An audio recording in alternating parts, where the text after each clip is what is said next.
Border guard Bangladesh BGB এখন থেকে আর প্রশিক্ষিত কুকুর আমদানির জন্য বিদেশের উপর নির্ভর করবে না। বিজিবির নিজস্ব প্রশিক্ষণ কেন্দ্র এবং বিশেষায়িত K9 ইউনিটে ডগ স্কোয়াড নিজস্ব কুকুর প্রজনন কার্যক্রম পরিচালনা করবে, প্রশিক্ষণও দেবে তারা।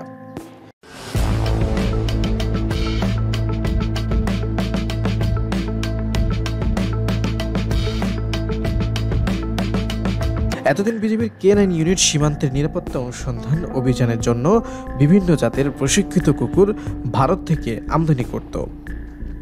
2015 সালে বিজিবির ডগ স্কোয়াড প্রতিষ্ঠার পর থেকে ৭৯টি কুকুর কেনা হয়, যার মধ্যে রয়েছে German shepherd, Labrador, golden retriever এবং ভারতের রাজাপালায়ম জাতের কুকুর।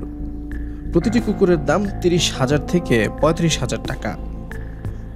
শনিবার উখিয়া ব্যাটালিয়ন, স্টেশন সদর দপ্তর, গার্ড পুলিশ ব্যাটালিয়ন ও K9 ইউনিট এবং প্রশিক্ষণ কেন্দ্র পতাকা উত্তোলনের মাধ্যমে উদ্বোধন করেন স্বরাষ্ট্র মন্ত্রণালয়ের উপদেষ্টা লেফটেন্যান্ট জেনারেল জাহাঙ্গীর আলম চৌধুরী।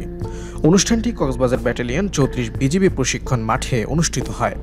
এ সময় বিজিবি মহাপরিচালক মেজর জেনারেল মোহাম্মদ আশরাফুজ্জামান সিদ্দিকী এবং নবগঠিত ইউনিটগুলোর পরিচালকরা উপস্থিত ছিলেন।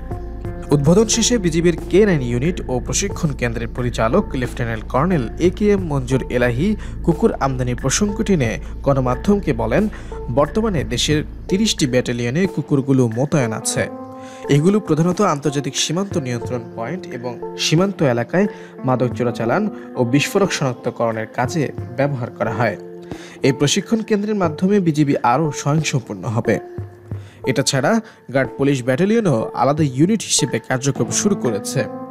এ ব্যাটালিয়নের মূল 3টি দায়িত্ব হবে ট্রাফিক নিয়ন্ত্রণ, অভ্যন্তরীণ ঘটনা ও দুর্ঘটনার তদন্ত এবং ভিআইপি ও ভিভিআইপি নিরাপত্তা এবং প্রটোকল নিশ্চিত করা।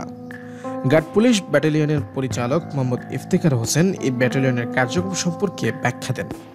নতুনভাবে উদ্বোধন করা উখিয়া ব্যাটালিয়নের দক্ষিণ পূর্ব সীমান্তের নিরাপত্তা রক্ষা এবং মানব পাচার ও মাদক চোরাচালান প্রতিরোধে কাজ করবে।